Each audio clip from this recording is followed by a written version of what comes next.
Good morning, class second. Now that's the last chapter of English grammar, that is writing skills. Okay, in this chapter आप अपने writing skills को और enhance करेंगे. Means in question number A लिखा है that given below are pictures of how Ritesh spends his day. यहाँ पर picture में रितेश है लड़का, वो कुछ एक्टिविटीज़ कर रहा है 1 to 5.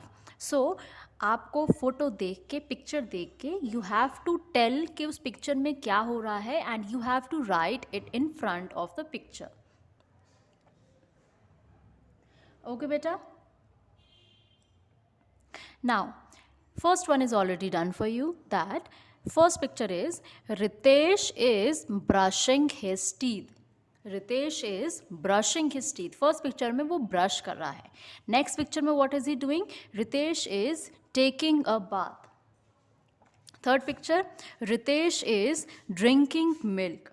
Fourth picture Ritesh is writing. Ritesh लिख रहा है. Number 5 Ritesh is playing cricket.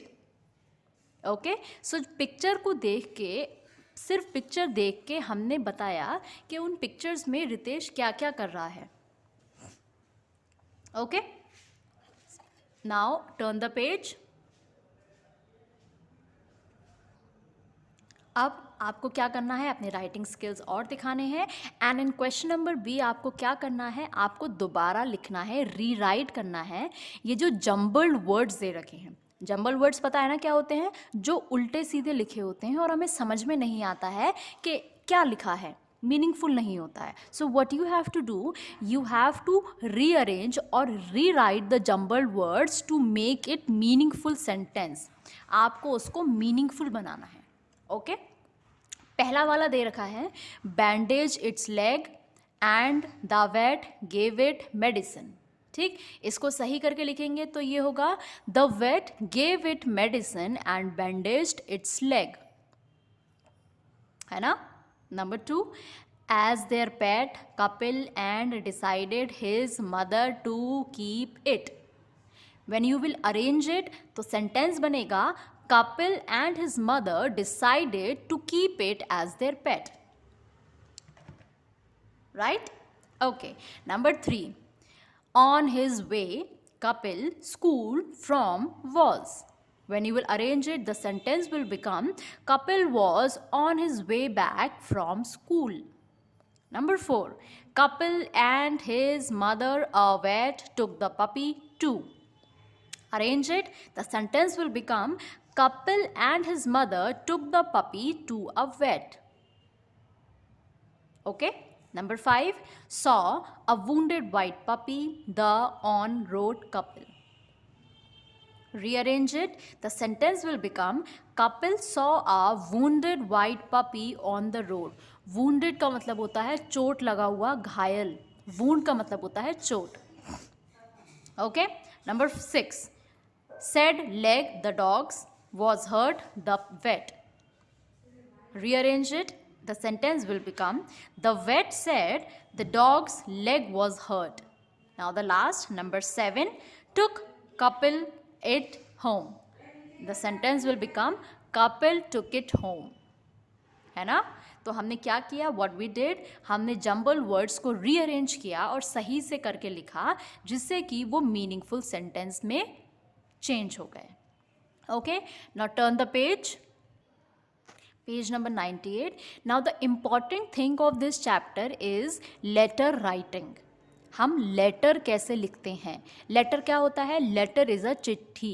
जब हम अपने किसी लव्ड वन को लेटर, चिट्ठी लिखते हैं, जो हमसे दूर रहता है उसको, जब कोई हमसे दूर रहता है तब हम उसको चिट्ठी मीन्स लेटर लिखते हैं, उसका हालचाल पूछने के लिए, उसको अपना हालचाल बताने के लिए.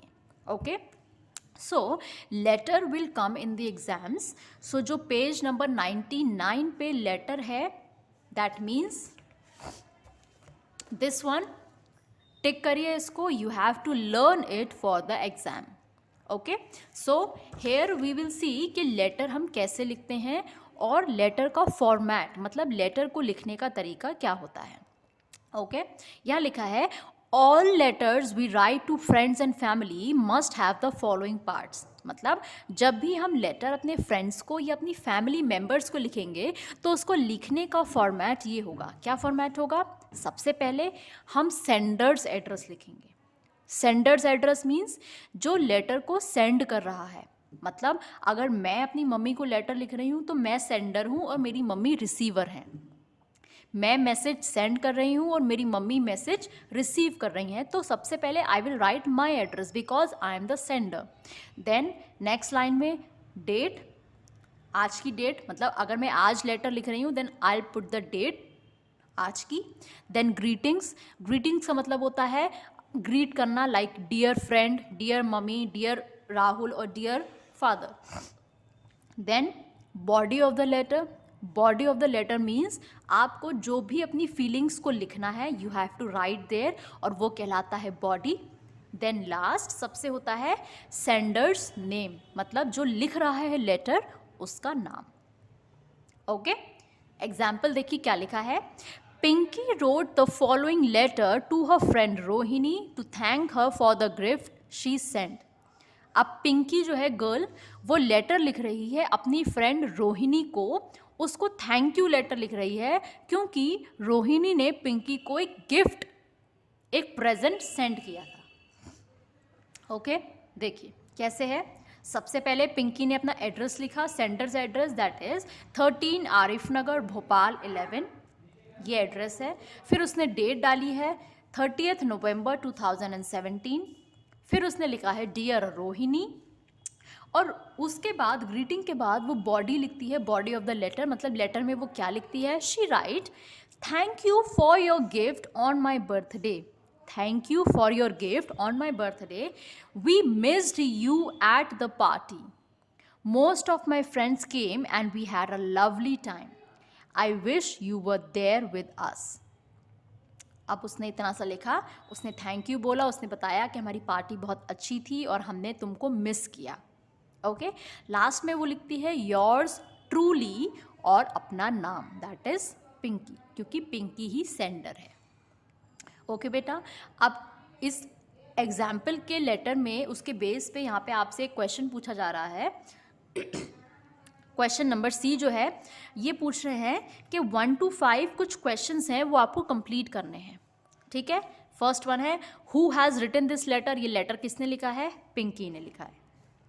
To whom is the letter written, letter किसको लिखा गया है? लेटर रोहिणी को लिखा गया है। Number 3, on which date was the letter written? It was written on 30 November 2017. Did Rohini attend Pinky's party? No. Number 5, what is Pinky's address? Pinky का address क्या है? एड्रेस आप एग्जाम्पल में से देख के लिखेंगे, दैट इज 13 आरिफ नगर भोपाल 11.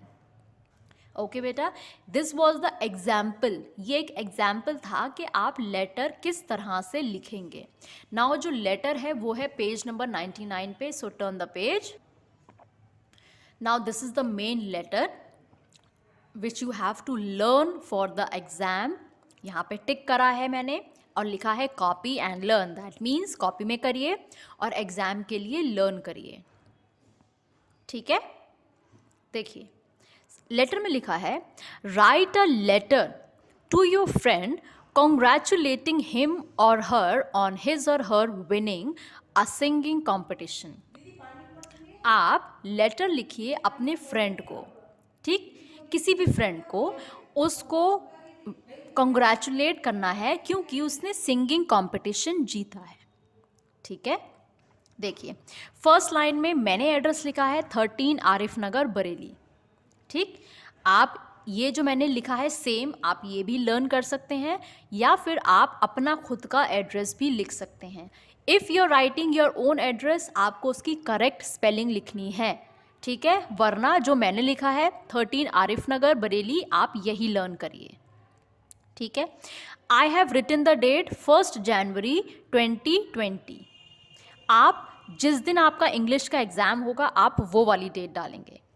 ठीक है, सपोज आपका एग्ज़ाम होता है 28 फरवरी को, तो आप 28 फरवरी 2022 डालेंगे। ठीक है. Then comes dear Rahul. I have written dear Rahul. आप अपने किसी भी फ्रेंड का नेम लिख सकते हैं. ठीक. Now the body of the letter is, body में हमने लिखा है I am so glad to know that you won the singing competition. मैं बहुत ग्लैड हूँ ये जान के कि तुमने सिंगिंग कॉम्पिटिशन जीता है. Heartily congratulations to you. तुम्हें बहुत बहुत बधाई. I wish you all luck for your future achievements. Congratulations once again. Okay. In few words we have congratulated Rahul कि उसने सिंगिंग कॉम्पिटिशन जीता है. लास्ट में आप लिखेंगे योर फ्रेंड और अपना नाम.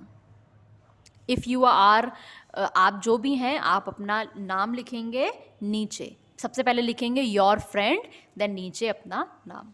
ओके बेटा. So now this is the format of the letter जो हम अपने सिर्फ फैमिली और फ्रेंड्स को लिखते हैं, मतलब अपने जो लव्ड वंस होते हैं उनको लिखते हैं. ये कहलाता है इनफॉर्मल लेटर. फिर एक लेटर होता है जो हम अपने ऑफिसेज में या अपने से हेड लोगों को लिखते हैं, वो कहलाता है formal letter. That you will learn in your higher classes. जब आप और बड़े क्लास में आ जाएंगे then you will learn that. Okay. Now turn the page. Now this is the last exercise. ये भी सिर्फ राइटिंग के लिए है, ये आपको लर्न नहीं करना है. आपको लिखना है, क्वेश्चन नंबर डी है Anil went on a holiday to California in the United States of America. यहाँ पे एक लड़का है जिसका नाम है अनिल, वो घूमने गया है कैलिफोर्निया. तो कुछ एक्टिविटीज़ जो हैं वो उसने की हैं वहाँ पर. तो आपको ये पैराग्राफ फिल करना है और एग्जाम ये जो आंसर्स हैं वो इसके इस ब्रैकेट में दे रखे हैं. ठीक है. वो एक डायरी लिख रहा है जिसमें वो बता रहा है कि मैं कैसे गया and what I did there. ठीक. उसने डायरी लिखी है ये 27 नवंबर 2017 को. ठीक. वो लिखता है I spent a week in California. I reached there on 21st November. I went to the Universal Studio on 22nd November. I ate packed lunch with me. I went Disneyland on 23rd November. On 24th, I visited the Grand Canyon and stayed there for 2 days. The fruits in California are huge. I have never seen such big fruits. I carried lots of them and enjoyed myself. I flew back to India on 26th November. It was a short stay, but I had a lot of fun. तो he wrote his feelings. उसने diary entry के through उसने लिखा है कि मैं कब वहाँ गया, मैंने वहाँ पर क्या क्या किया, and I enjoyed a lot. Okay beta, now this is the end of the syllabus of English grammar for the final term examinations. This was the last chapter. इस chapter में से you have to learn only the letter writing part. You have to learn that letter by heart because it will come in your exam. Okay beta, thank you.